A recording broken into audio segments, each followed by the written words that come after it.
The 2017 LA Rams came out of nowhere to win the division and to host a wild card playoff game.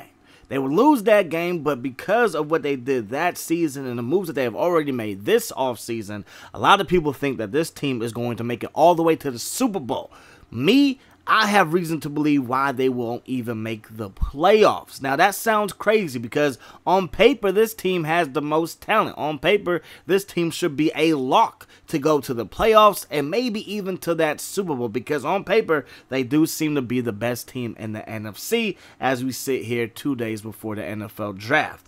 However, history a lot of times in sports has a tendency to repeat itself. And I think with the LA Rams, history will repeat itself, but in a negative way. Now, I hope for LA fans that I'm wrong, but let me just make my case. Now, Sean McVay, he was one of the best coaches last year, one of the best rookie head coaching debuts that we have seen in NFL history. He showed to be an offensive genius to a certain extent, and he definitely helped Jared Goff take a couple of steps forward to being an elite quarterback one day.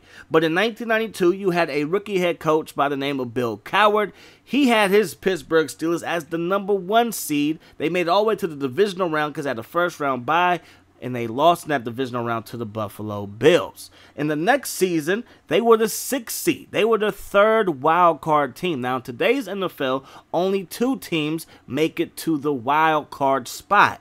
You have 4 division winners and you have 2 wild card teams. That makes up the 6 teams that go to the playoffs. Back in 1993, you only had 3 division winners and you had 3 wild card teams. So if you make up another division, let's say with the Jaguars who weren't in the league in 1993, or the Ravens, or the Houston Texans, you just give them their own division. Whoever wins that division will automatically go to the playoffs and essentially will knock the Pittsburgh Steelers out. Now, that's a little bit of a reach, I can admit that. So I will go with more of a modern day look at things. Sean Payton, 2006, made it all the way to the NFC Championship game with the New Orleans Saints his rookie season. And then in year number 2, they missed the playoffs altogether. And in year number 3, they missed the playoffs altogether. But in year number 4, they did get to that Super Bowl, beating the Indianapolis Colts and getting that trophy. So Rams fans, if you don't make it this year, you don't get it done this year, there's always year number 4.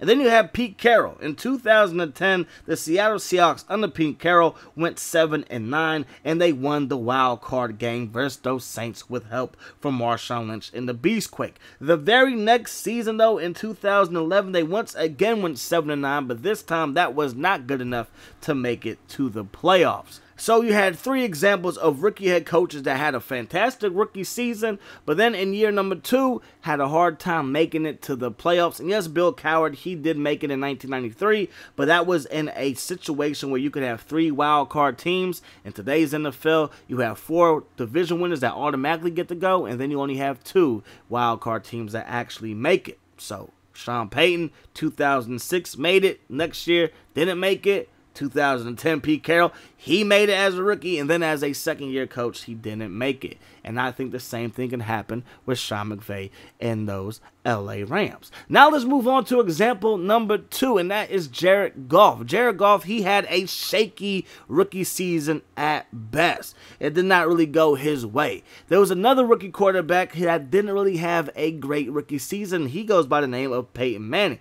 Peyton Manning, I believe, set the record for most interceptions by a rookie at the time. And then in year number 2, what does Peyton Manning do? He helps the Colts win the division. They have a first-round bye. They will lose to the Titans in the playoffs. Jared Goff, after a shaky rookie season in year number 2, he helps the Rams make it all the way to the wild card round. They won the division. He has a pretty good second year. But then in year number 3 for Peyton Manning, the Colts, they will go 7-9 and they will miss the playoffs altogether. And the Jim Morant playoffs, that came after Peyton Manning struggled versus the San Francisco 49ers. So Jared Goff, shaky rookie season, just like Peyton Manning, came back in year number 2, helped his team win a division and get to the playoffs. In year number 3, Peyton Manning and the Colts, they miss it all together. And who's to say the same thing won't happen with Jared Goff and those LA Rams? And then the third example, and probably the biggest example and most recent example, is the dream team of those Philadelphia Eagles. In 2010, the Philadelphia Eagles, they went 10-6 before losing in the wild card round of the playoffs. But they won the division. Mike Vick seemed to be the old Mike Vick, but without the dogs. and they signed a bunch of players in the offseason. So you made it all the way to the playoffs. You won the division. You already have Asante Samuel on the defensive side, and then you add a Nnamdi Asomugha and a Dominique Rodgers-Cromartie. So I'm pretty sure the Eagles fans are like, how in the world is Eli Manning and Tony Romo going to pass on us now?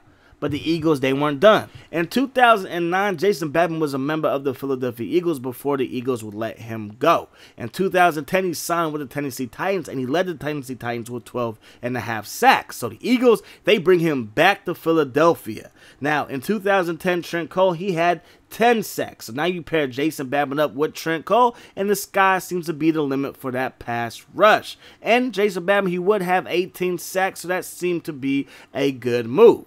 Then on the offensive side of the ball, they also picked up Steve Smith, a former New York Giant. The only problem there is that it seemed like Steve Smith forgot all of his talent back in New York. So the Eagles, they made a bunch of moves after making it to the wild card round of the playoffs, winning their division, to not make the playoffs at all after having a fantastic offseason where Vince Young, who also signed there in the offseason, dubbed this team a dream team.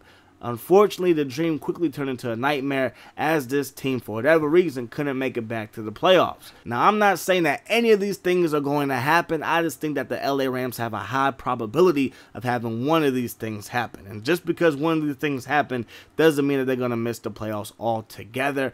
I'm just throwing some caution to the wind. So Sean McVay could prove me wrong. Jared Goff could prove me wrong. And the LA Rams as a whole could prove me wrong as well. But that's going to do it for today's episode. Hope you guys enjoyed the video. As always, I enjoyed bringing it to you. I do hope that the rest of your day is the best of your day. Until we meet again, my friends, peace, love, hot sauce. Check it, every day we're getting it. Hey, check it, put the place up. Yeah, we know what we made of. Can't get enough of you, boo. I'm a chaser, face up.